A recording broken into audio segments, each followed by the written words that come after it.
حضرت سلیمان کی حکومت تھی اور یہاں پر معبد سلیمانی ہیکل سلیمانی قائم ہوا. پھر یہ یروشلم بھی رہا ہے تاریخ میں، یہاں تک کہ سن 70 عیسوی میں جب ٹائٹس رومی جنرل نے اس کو گرایا، ختم کیا، سیکنڈ ٹیمپل گرا دیا اور یہاں سے یہودیوں کو کہا نکل جاؤ، یہاں سے کوئی یہودی باقی نہیں رہا، بالکل تہو بالا برباد کر دیا. اس کے کوئی 150 سال بعد ہیڈریان، رومن ایمپرر ہیڈریان، اس نے پھر دوبارہ آباد کیا اس شہر کو. 150 سال تک یہ بالکل بنجر اور بالکل غیر آباد پڑا تھا.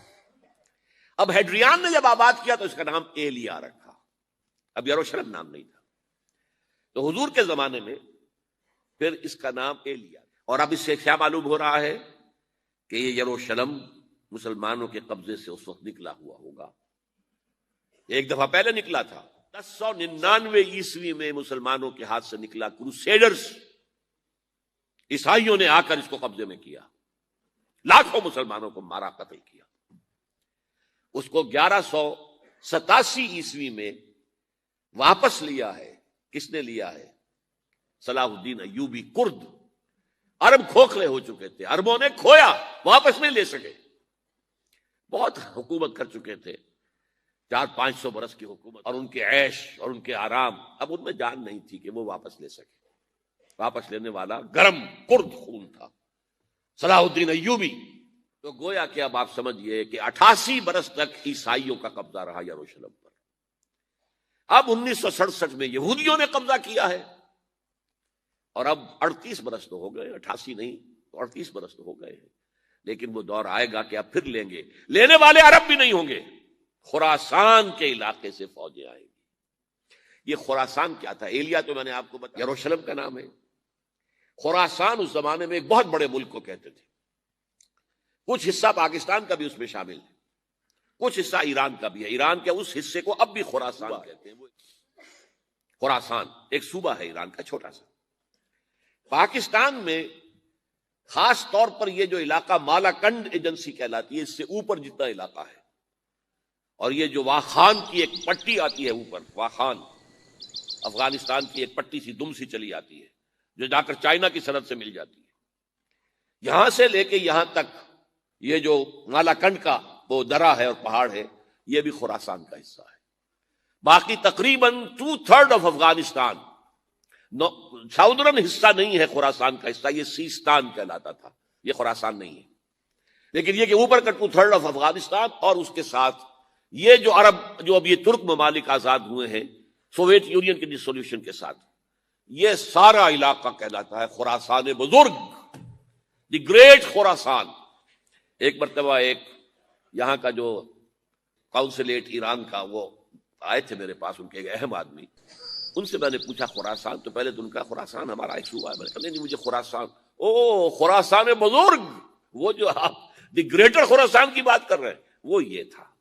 پھر میں نے اور ذریعوں سے بھی تحقیق کی. پہلے خیال تھا کہ پورا افغانستان اس میں شامل ہے، لیکن اب معلوم ہوا کہ نہیں، یہ جو جنوبی حصہ ہے یہ سیستان کہلاتا تھا. کچھ بلوچستان کا حصہ اس میں شامل تھا، اور کچھ یہ جنوبی حصہ افغانستان. یہاں سے فوجیں جائیں گی، اور یہ فوجیں جا کر خراسان سے چل کر ایلیا پہنچیں گی، یروشلم پہنچیں گی، اور اپنے جھنڈے گاڑ. اس کا جو نتیجہ نکلتا ہے وہ آپ سمجھ لیجئے. اس میں بھی اب میں اس سیر ترجمان القرآن اقبال کا ایک شعر آپ کو سنا رہا ہوں. ایک تو انہوں نے جو اردو میں کہا تھا، میرے عرب کو آئی ٹھنڈی ہوا جہاں سے، میرا وطن وہی ہے، میرا وطن وہی ہے. ٹھنڈی ہوا حضور کو آئی، مجھے ہندوستان کی طرف سے ٹھنڈی ہوا آ رہی ہے صلی اللہ علیہ وسلم. اس کا جو ہے حوالہ مجھے نہیں مل سکا ہے اب تک، لیکن لوگ مانتے ہیں کہ ہاں ہے، حدیث ہے، پڑھی ہے ہم نے، لیکن بتا نہیں پا رہے کوئی. اور ظاہر بات ہے کہ حدیث کا ذخیرہ اتنا وسیع ہے کہ اس میں سے تلاش کرنا آسان کام نہیں ہے. اور اقبال کو کافی علم تھا ان چیزوں کا، تو اس کو بغیر کسی بنیاد کے نہیں کہہ سکتا. میرے عرب کو آئی ٹھنڈی ہوا جہاں سے، میرا وطن وہی ہے، میرا وطن وہی ہے. لیکن اس سے بھی زیادہ جو بات ہے وہ علامہ اقبال کا ایک شعر ہے جس کے پہلے مصرعے میں تو حضرت مہدی کا ذکر ہے، وہ میں بعد میں اس کا ذکر کروں گا جب ان کا وقت آئے گا. خضر وقت از خلوت دشت حجاز آید برون. خضر وقت، وقت کا خضر، میرے نزدیک وقت کا مجدد حضرت مہدی، وہ خلوت حجاز سے باہر آئیں گے. خضر وقت از خلوت دشت حجاز آیت بروں، کارواں زیں وادی دور و دراز آیت بروں. کارواں اس وادی دور و دراز سے چلے گا. یہ وادی دور و دراز کون سی ہے؟ وادی سندھ. وادی سندھ کا تصور پتہ نہیں آپ کو کیا ہے. آپ کو معلوم ہونا چاہیے کہ وادی سندھ، یہ سارے ٹریبیوٹس جو آ رہے ہیں، جو وادی اس دریائے سندھ میں مل رہے ہیں، جیسے ایک درخت ہوتا ہے اور اس کی شاخیں ہیں، وہ تو درخت کے تنے سے نکلی ہیں. ایک یہ کہ ٹریبیوٹریز ہوتی ہیں، چھوٹے چھوٹے دریا ہوتے ہیں، وہ ملتے ہیں تو ایک بڑا دریا بنتا ہے.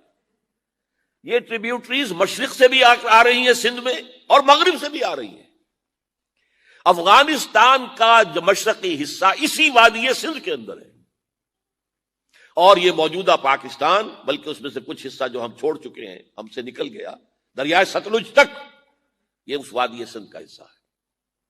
کہاں آ رہا ہے ستلج؟ سندھ میں. اور بیاس تو ستلج میں پہلے ہی آ گیا، راوی آ گیا، چناب آ گیا، جہلم آ گیا، سب سندھ میں پہنچ گئے. پٹھن کوٹ میں سب پہنچ گئے کہ نہیں پہنچ گئے؟ اوپر سے یہ دریائے سوات آ رہا ہے، یہ دریائے دیر آ رہا ہے، یہ دریا فلاں آ رہا ہے، یہ دریا فلاں آ رہا ہے، سب دریائے کابل میں ہو کر کہاں پہنچے؟ سندھ میں. اوپر سے دریائے ہنزا آ رہا ہے، دریائے گلگت آ رہا ہے، کہاں آ کر گرے؟ سندھ میں. پھر یہ جو دریا آ رہے ہیں، جو ہمارے جو ہے درائے گومل سے چلا آ رہا ہے، ٹوچی چلا آ رہا ہے، کہاں جاتے؟ سندھ میں. یہ پوری وادی ہے. یہ افغانستان کا مشرقی حصہ جو پختون ہے، 100% پختون، وہ در حقیقت وادی سندھ کے اندر ہے. یہ دو طرف سے وادی سندھ. کارواں زیں، زیں سے مراد ازیں، کارواں ازیں وادی دور و دراز آیت برو. فوجیں یہاں سے جائیں گی حضرت مہدی کی حکومت قائم کرنے کے لیے. خضر وقت از خلوت دشت حجاز آیت برو، کارواں زیں وادی دور و دراز آیت برو. یہ ہے اس سیر کا. حالانکہ یہی شخص ہے جو اپنے خطبات کے اندر نفی بھی کرتا ہے کہ یہ مہدی اور وہ یہ سب تصورات جو ہیں یہ کوئی صحیح نہیں ہے، اور یہ پرانی کوئی روایات چلی آ رہی تھی، ہر مذہب میں تصور ہے. اس طرح کی بات کہی ہے. جب عقل سے بات کرتا تھا اس میں ٹھوکریں کھاتا تھا. جب دل سے اس کے یہ سیلاب کے مانند چشمہ ابھرتا تھا دل سے اس کی شاعری کا، اس میں ہوتے تھے وہ حقائق کہ جو ابدی ہے.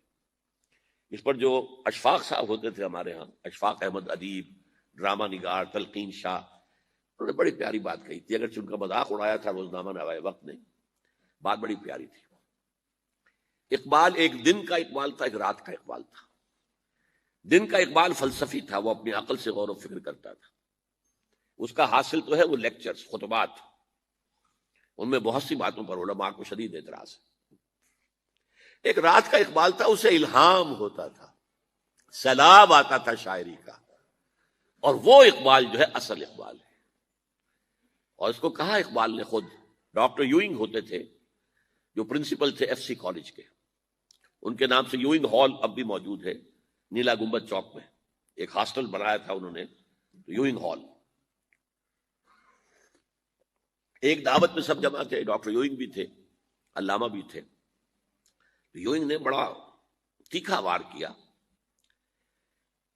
کہ ڈاکٹر اقبال، ہم نے سنا ہے کہ آپ جیسا آدمی بھی وربل ریولیشن کا قائل ہے. کو پہلے مسئلہ سمجھ لیجئے ورنہ واقعہ سمجھ میں نہیں آیا تھا. ایک ہے وربل، وحی باللفظ.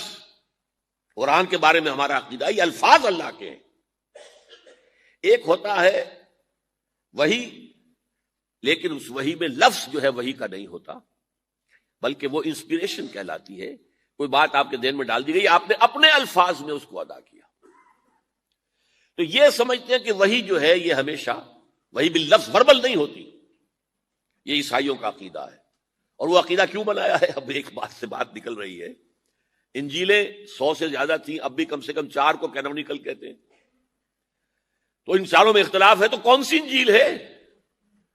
میں جب پڑھتا تھا میڈیکل کالج میں، تو میں نے منٹگومری میں ایک بہت بڑا کمیشن ہے، اور تو وہاں پادری صاحب سے مسٹر وائٹ جا کے میں نے کہا کہ which one of these is Bible. اب جواب آپ سنیے، ذہانت کا شاہکار ہے. None of them is Bible. Bible is in them, ان میں سے کوئی بائبل نہیں ہے، بائبل ان کے اندر ہے. یعنی جو مفہوم عیسیٰ کو وہ خدا سمجھتے ہیں اور ان کو اپوسلز کہتے ہیں، یہ نبی تھے، حضرت عیسیٰ کے رسول تھے، یہ متی ہوں یا جان ہوں جو بھی ہیں اپوسلز ہیں. تو جو حضرت عیسیٰ نے ان سے کہا وہی کی، انہوں نے اپنے الفاظ میں اس کو ادا کیا ہے، لہذا علیحدہ ہو جائے گا معاملہ، جیسا کہ احادیث کے اندر ہے. تو اقبال سے کہا کہ اقبال، ڈاکٹر اقبال، میں نے سنا کہ آپ بھی وربل ریولیشن کے قائل ہیں. کہ بالکل، اور مجھے تو ذاتی تجربہ ہے، مجھ پر جو شعر اترتا ہے وہ الفاظ میں ڈھلا ہوا ہوتا ہے، میں تبدیلی کرنا چاہوں تو نہیں کر سکتا.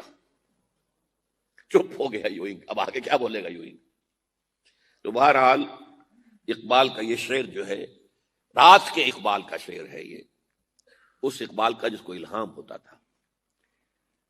خضر وقت از خلوت دشت حجاز آیت بروں، کارواں زیں وادی دور و دراز آیت بروں. اب میں نے اب تک تو یہ ڈسکس کیا ہے قرآن، حدیث، سنت اور ایک ترجمان القرآن کے حوالے سے. اب آئیے عالمی حالات کے حوالے سے دیکھیں. عالمی حالات سے بھی معلوم ہوتا ہے کہ ایک عالمی ریاست تقدیر مبرم ہے. زمانہ تیزی کے ساتھ ادھر جا رہا ہے جبکہ پوری دنیا کی ایک ریاست ہوگی.